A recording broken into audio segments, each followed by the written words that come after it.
සාර ඔසුවරුණ. සාර ඔසුවරුණ දේශීය ඖෂධයන්ගේ වටිනාකම හඳුනාගන්න ඔබත් පිවිසෙන්න සාර ඔසුවරුණට.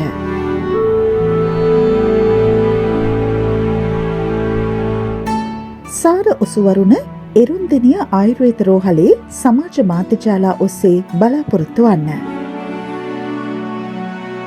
මේ අදහස් මුසුව එරුන්දෙනිය ආයුර්වේද රෝහලේ අධ්‍යක්ෂ කීර්තිශ්‍රී දේශබන්දු දේශීය වෛද්‍ය HDP දර්ශනී වෙදතුරුතුමිය. සාර ඔසුවරුණ සවන් දෙන හැම දිනාටම ආයුබෝවන්. අද මම කියලා දෙන්න සූදානම් වෙන්නේ ගන්සූරිය ශාකය ගැනයි. තුවාල සේදීම සඳහා ඊ타මත්ම ප්‍රත්‍යක්ෂ ඖෂධ ශාකයක් හැටියට ගන්සූරිය ශාකය හඳුන්වා දෙන්න පුළුවන්. තුවාල සේදීමට ගන්සූරිය ගහේ කොළපොතු තම්බල ගන්නවා. ඒ වගේම දේශීය වෙදකමේ කැඩුම් බිඳුම් වෙදකමේ ගෙඩි වන රෝග අවස්ථාවල බහුලව භාවිතා කරන ශාකයක් හැටියට ගන්සූරිය ශාකය හඳුන්වා දෙන්නට පුළුවන්. ගන්සූරිය කියන විට හැමතෙම දැනෙන්නේ වැටවල් වලට හිටවන වල් ගහක් කිසිම ඵලයක් නැති ශාකයක් විදිහටයි.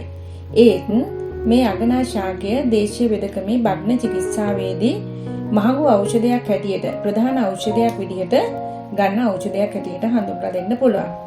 ඔබ නොදන්නා බොහෝ දෙයක් ගන්සූරිය ශාකය තුළ පවතිනවා.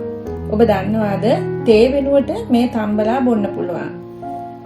අද පවතින ආර්ථිකය සමග තේ කොළවල මිල ඉහළ නිසා ඖෂධීය වටිනාකමකුත් තියෙනවා. ඔබගේ ශරීරවල තියෙන රෝග හැටියට ස්ත්‍රින්ගේ යෝනි දිමීම, ලේසරව ගැලීම ආදියද, සමයේ ඇති කුෂ්ඨ දද වගේ රෝග වලටද, චර්ම රෝග වලටද සුව දෙන මේ ශාකයේ පොතු තම්බාගෙන පෙරලා බොනවා නම් තේ කොළවලට යන වියදම අඩු කරගන්නත් පුළුවන්. ශරීරයේ සෞඛ්‍ය තත්ත්වය ඇති කරගන්නත් පුළුවන්. ශරීරයේ ආරක්ෂාව ඇති කරගන්නත් පුළුවන්.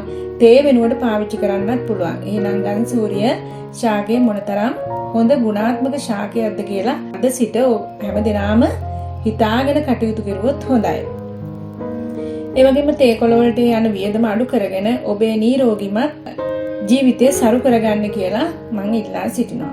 ඔබ මීට කලින් පොල්පලා, රණවරා, බෙලිමල් ආදිය ගැන පමණයි දැනගෙන හිටියේ. නමුත් අද ඒ ශාක ගොඩට ගන්සූරිය පොතුද එක් කරගන්නා හැටියට මා ඉල්ලා සිටිනවා. ඔබට සුවබර දිවියක් වේවායි මා ප්‍රාර්ථනා කරමි. මේ අදහස් ඔබ වෙත ගෙනාවේ එරුන්දෙනිය ආයුර්වේද රෝහලේ අධ්‍යක්ෂ කීර්තිශ්‍රී දේශබන්දු දේශීය වෛද්‍ය HDP දර්ශනී වෙදතුරුතුමිය.